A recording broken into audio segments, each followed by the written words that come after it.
అంటే వాళ్ళకి బ్యాడ్ కోరుకోవడం ఇలాంటి థింగ్స్ కూడా వచ్చాయి. సోషల్ మీడియా అంటే మరీ బియాండ్ అయిపోయిందని అనుకోవచ్చా? Too much, just too much. అంటే నోరుంది కదా అని ఏది పెడితే అది వాగేసి, వేళ్ళు ఉన్నాయి కదా అని ఏది పెడితే టైప్ చేసేయకూడదు కదా. ఆ చిన్న కాన్షియస్నెస్ ప్రతి మనిషికి అక్కడ ఉండాలి. ఆ టైప్ చేసేవాడికి ఉండాలి. ఎన్ని బూతులు చూసుకుంటాం కింద, ఎలా తిట్టగలుగుతున్నావు నువ్వు? నిన్ను పట్టుకోలేరనే కదా. దీనివల్ల నీ మీద కేసు రాదనే కదా. అదే ఒక సివియర్ పనిష్మెంట్స్ ఉన్న కేసు పెట్టండి, ఒక్కడు మాట్లాడతారు అలాగా, బాధ్యతగానే ఉంటారు కదా.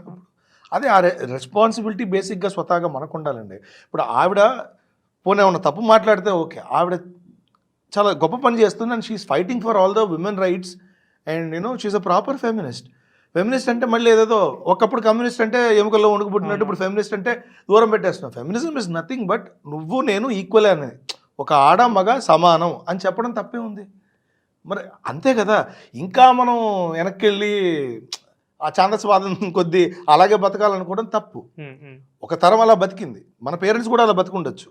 But as a human you have to evolve. ఇద్దరు ఈక్వల్ అని తెలుసుకోవడంలో అదే కదండి అందం. ఇప్పుడు శివపార్వతులు ఒకటేలాగా ఉంటారు, సగం అయినా అంటే సమానమే కదా.